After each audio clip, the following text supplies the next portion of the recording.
అండి. సార్. ఈరోజు యనమల రామకృష్ణుడు గారు రాసిన లెటరు క్లియర్గా ఆయన యొక్క అసంతృప్తిని, ఎందుకంటే ఆయనకు మంత్రి పదవి రాలేదనో అనేది క్లియర్. ఇక ఆయన దాన్ని ఎలా వ్యక్తపరచాలి అని చెప్పి గత 6 నెలల నుంచి ఆయన ప్రయత్నం చేస్తున్నారు. ఈ రోజున ఈ సీపోర్ట్ ఇష్యూ దొరికేటప్పటికి క్లియర్గా ఆయన అసంతృప్తిని ఈ లెటర్ ద్వారా తెలియజేసినట్లుగా మేము అనుకుంటున్నామండి. ఎందుకంటే ఆయన నిజంగా ఏదన్నా విషయం తెలియజేయాలి అని అనుకుంటే చంద్రబాబు నాయుడు గారితో ఆయన గత 30-40 ఏళ్ళుగా మొట్టమొదటి నుంచి ఆయన పార్టీలో ఉన్నారు. చంద్రబాబు నాయుడు గారు ఎన్టీ రామారావు గారిని వెన్నుపోటు పొడిచిన రోజున కూడా ఈయన ఆ రోజున స్పీకర్గా ఉండి చంద్రబాబు నాయుడు గారికి సలహాలు, సహాయ సహకారాలు అందించిన వ్యక్తి. అటువంటి వ్యక్తి ఈ రోజున ఆయనకి కేవలం అసంతృప్తితోటి ఈ లెటర్ రాయడం జరిగింది. ఇక్కడ ఈ లెటర్లో కూడా మనం 2-3 విషయాలు క్లియర్గా అర్థం చేసుకోవాలండి.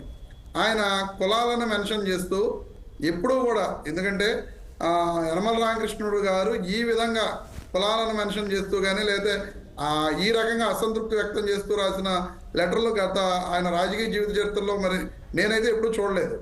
ఫస్ట్ టైం ఆయన లెటర్లో క్లియర్గా ఆయన బిగినింగ్లోనే రాశారు, మీరు చూసారు లేదో, కాకినాడ సెస్ బిగ్ షాట్స్ అంటే కాకినాడ సెస్ బిగ్ షాట్స్ అని చెప్పి అందరినీ ముందుగానే వాళ్ళందరూ బిగ్ షాట్స్ అని చెప్పి చెప్పడం జరిగింది.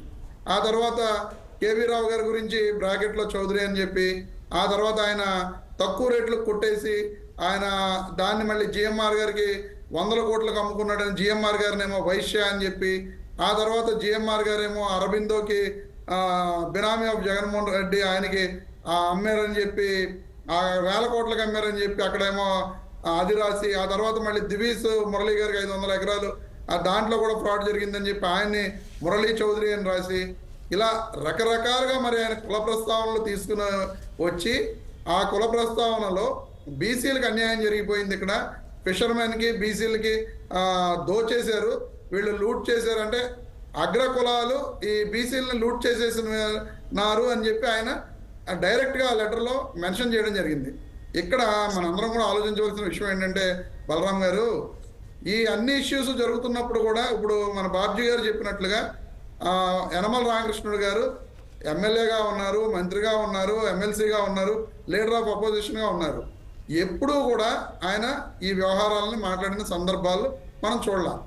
ఫస్ట్ టైం ఈ రోజున మనం చూస్తున్నాం. అంటే క్లియర్గా ఆయన మనసులో ఒకటి పెట్టుకుని కేవలం నన్ను, ఇంకో విషయం కూడా మన అందరం కూడా వార్తల్లోనూ లేకపోతే సోషల్ మీడియాలోనూ లేకపోతే మీ టీవీలోనూ అన్నింటిలోనూ కూడా చూస్తున్నాం. నారా లోకేష్ గారికి యనమల రామకృష్ణుడు గారికి కొంత గ్యాప్ ఉంది. ఆ గ్యాప్ కారణంగానే ఆయనకు మంత్రి పదవి ఇవ్వలేదు. దాని మీద ఆయన తీవ్ర అసంతృప్తితో ఉన్నారని కూడా మనం అనేక రకాల వార్తలు వింటున్నాం. ఈ రకరకాల ఇన్స్టెన్సెస్లో ఆయన ఎప్పుడు బయటపడాలని చెప్పి ఆయన చూశారు. ఈ అవకాశం వచ్చింది. ఈ అవకాశం రాగానే ఆయన యొక్క అసంతృప్తిని బయటకి వెళ్ళగక్కడం జరిగింది. క్లియర్గా ఇప్పుడు బాబ్జీ గారు కూడా చెప్పడం జరిగింది. నిజంగా కాకినాడ పోర్ట్ అనేది 4 రకాలు ఉన్నాయండి. అందులో అక్కడ ఏంటి, deep water see port, anchorage port, fishing harbour, ship breaking unit.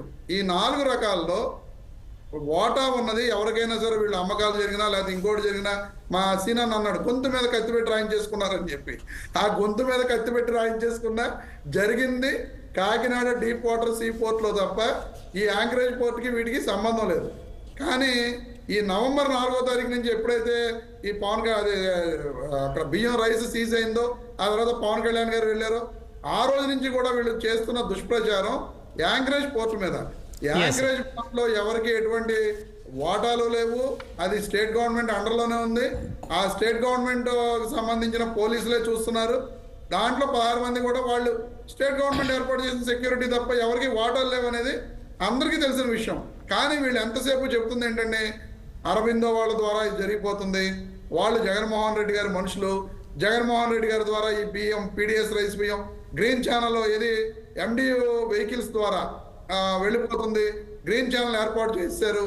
ఇలాగా కాకినాడ యాంకరేజ్ పోర్టు మీద దుష్ప్రచారం చేసి ఆ యాంకరేజ్ పోర్ట్ నుంచి రేపు పొద్దున్న అక్కడ ఉన్న కార్మికులకు కానీ లేదా ఇంకా వివిధ రకాల ఎగుమతులు కూడా అక్కడ దుష్ప్రచారం చేసి జరగకుండా, ఎందుకంటే వాళ్ళు ఒక లక్ష్యంతో ఉన్నారు. పవన్ కళ్యాణ్ గారు ద్వారంపూడి చంద్రశేఖర్ రెడ్డి గారిని దెబ్బ కొట్టాలి.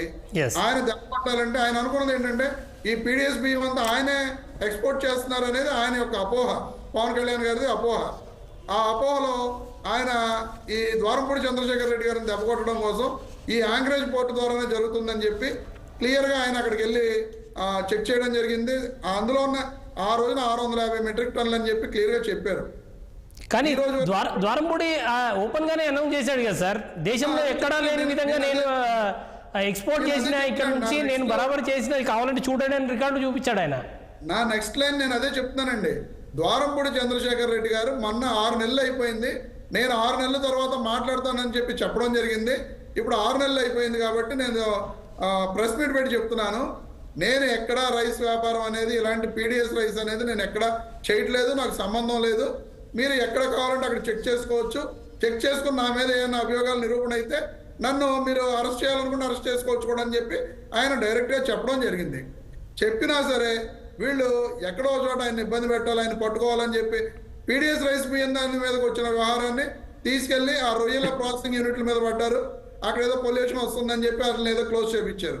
అంటే వీళ్ళు కక్షపూరితంగా ఎవరినో ఏదో చేసేద్దాం అనుకుంటే అది వాళ్ళు అనుకున్నట్టుగా జరగలేదు కాబట్టి వేరే రకంగా ద్వారంపూడి చంద్రశేఖర్ రెడ్డి గారిని ఇబ్బంది పెట్టాలని చెప్పి ఆ రొయ్యల ప్రాసెసింగ్ యూనిట్ల మీదకి వెళ్ళారు.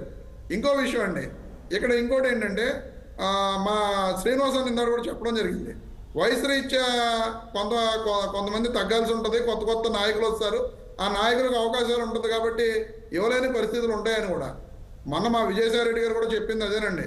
చంద్రబాబు నాయుడు గారు వయసు రీత్యా పెద్దోళ్ళు అయిపోయారు, ఆ పవన్ కళ్యాణ్ గారు చెప్తే పాపం ఆయన ఏదో దూకుదాం నేను పరుగులు పెడతాను అన్నారు కాబట్టి ఆయన పరుగులు పెట్టిస్తే బాగుంటుంది అని చెప్పిన దాన్ని కూడా వీళ్ళు రకరకాలుగా చిలవలు పలవలు చేసి 100 రకాలుగా మాట్లాడటం జరిగింది. కానీ అదే విషయాన్ని వాళ్ళ శ్రీనివాస్ అన్న కూడా వయసు రీత్యా కొంతమందిని పక్కన పెట్టడం జరుగుతుందని చెప్పారు. ఆ వ్యవహారాన్ని ఆయన ఒప్పుకున్నందుకు నాకు చాలా సంతోషంగా ఉంది. నెక్స్ట్ ఇంకోటి ఏంటంటే యనమల రామకృష్ణుడు గారు మీరు చూసారో లేదో, ఆయన లాస్ట్ లో కూడా సేవ్ బీసీ ఫార్మర్స్ అని చెప్పి మళ్ళీ ఇంకా ఆయన లాస్ట్ లెటర్ లో కూడా ఆయన రాయడం జరిగింది. చూసారు సార్ మీరు? అవును సెకండ్ పేజ్ లో సేవ్ బీసీ ఫార్మర్స్ అని చెప్పి కూడా ఆయన క్లియర్ గా రాయడం జరిగింది. అందులో మరి ఆయన కులాలను ఎత్తకుండా ఈ రకంగా రాయడం, మరి ఆయన అంత బీసీలకి న్యాయం చేసేసే ఉద్దేశం ఉన్నప్పుడు ఆ రోజు నుంచి ఆయన మంత్రిగా ఉన్నప్పుడు కానీ, ఎమ్మెల్యేగా ఉన్నప్పుడు కానీ, ఎమ్మెల్సీగా ఉన్నప్పుడు కానీ, ఎమ్మెల్సీగా ఉండి శాసన మండలిలో లీడర్ ఆఫ్ అపోజిషన్ ఉన్నప్పుడు కానీ ఇలా బీసీలకి నష్టం